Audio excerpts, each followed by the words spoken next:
कामयाब होना है तो फेल होने की आदत डालिए। कितना अजीब लगता है ये वाक्य, लेकिन आप देखोगे तो फेल होना, असफल होना कोई नहीं चाहता। लेकिन आप ये भी देखेंगे कि हर सफल आदमी फेल हुआ है।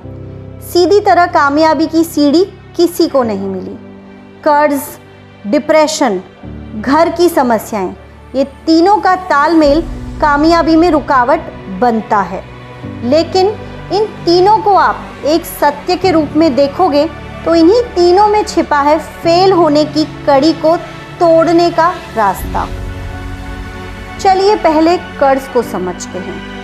कुछ लोग इस धरती पर ऐसे हैं जो पूर्ण रूप से दिवालिया हुए। घर में अशांति, दिन रात कलह, तो कुछ लोगों ने कुछ समय घर छोड़ा और जब लौटे तो कामयाब होकर।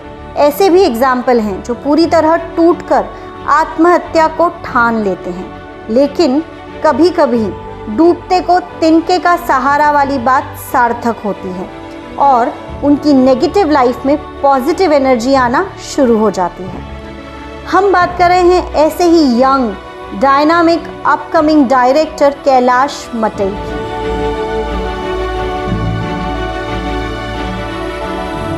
जो अपनी लाइफ के 20 साल के करियर में फेलियर होने का कई बार एहसास कर चुके हैं, पर आज इन्होंने जो कर दिखाया है उस पर शायद विश्वास करना भी एक मिरेकल जैसा लग रहा है।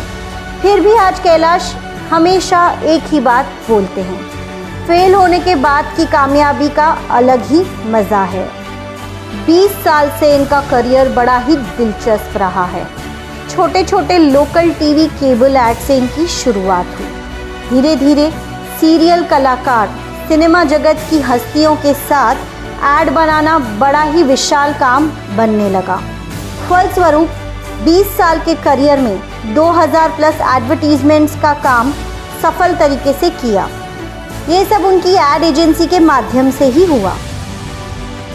इस काम से लोगों के बिजनेस को नया आयाम मिलने लगा, लोगों का व्यापार कई गुना बढ़ने लगा और मयूर एड एजेंसी के माध्यम से कई नए कलाकारों को आगे बढ़ने का मौका भी मिला, जो आज कामयाब हैं। कुछ लोग सीरियल्स में तो कुछ फिल्म इंडस्ट्री में।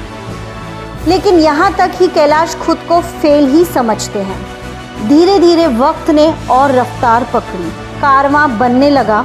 इनके द्वारा डायरेक्टर की तरह किसी भी चीज़ को निखारना सभी को पसंद आने लगा, जिसमें कुछ सीरियल थे और कुछ फिल्में। हमारी बेटी तुलसी, ओ मुंजी सोनी, इस तरह बड़े बजट के सीरियल और फिल्में थी।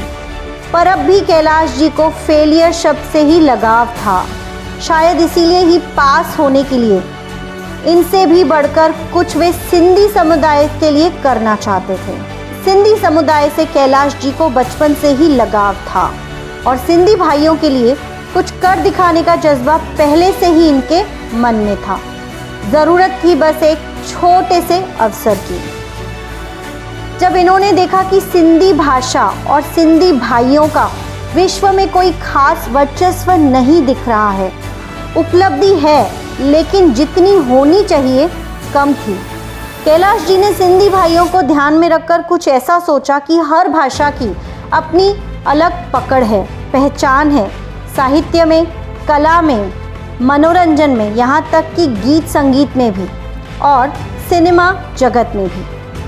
यहाँ कैलाश जी ने कुछ ऐसा सोचा जो सोच 7वें आसमान से ऊंची सोच साबित हुई। उन्होंने शिक्षा को विश्व में लाने की योजना बनाई। एक ऐसी एजुकेशन जो संपूर्ण अभ्यासक्रम से सजी हो, जो आसानी से विद्यार्थियों तक पहुंचाई जा सके, जिसका लाभ घर घर में हो, हर कक्षा के विद्यार्थी को मिले। इन्होंने NCPSL यानी national council for promotion of Sindhi language के साथ मिलकर ई-लर्निंग ऐप लॉन्च किया। इस ई-लर्निंग ऐप के द्वारा हर एक स्टूडेंट सिंधी लैंग्वेज घर बैठे आसानी से सीख सकता है। इस योजना का खाका पूरी तरह से बनकर तैयार होने में 90 दिन का वक्त लगा।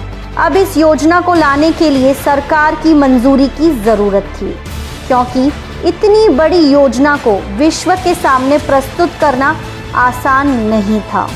तब भी कैलाश जी ने इस कार्य को आगे बढ़ाने के लिए श्री राम जेठमलानी जी को अपना आदर्श बनाया और श्री राम जवारानी जी उनके हमेशा आइडल रहे।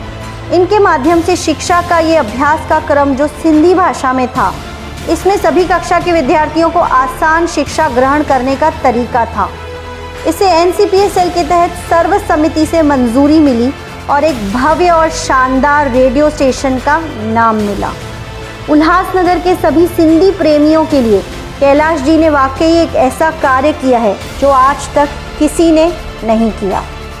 कैलाश जी का कहना है कि उन्हें सही मार्गदर्शन उनके चाचा मिस्टर खुशी मटई व डॉक्टर राम जवारानी द्वारा ही दिया गया है। हम सभी जानते हैं थॉमस एल्वा एडिसन को। थॉमस एडिसन 9,999 बार फेल हुए। 10,000वीं बार उन्होंने बल्ब का निर्माण किया, यानी इन्वेंशन किया। थॉमस एडिसन हमेशा कहते हैं हमारी सबसे बड़ी कमज़ोरी है हार मान लेना। सफल होने का सबसे निश्चिंत तरीका है हमेशा एक और बार प्रयास करना। वो हमेशा कहते थे मैं असफल नहीं हुआ हूँ, मैंने बस 10,000 ऐसे तरीके खोज लिए हैं जो काम नहीं करते हैं। तो हमें भी थॉमस एडिसन की तरह बनना चाहिए और हार कभी नहीं माननी चाहिए। कैलाश जी का कहना है अगर आपके पास कामयाबी का पेड़ हो तो उसकी शाखाएं सब में बांट दीजिए, क्योंकि कामयाबी हो तो सबकी हो।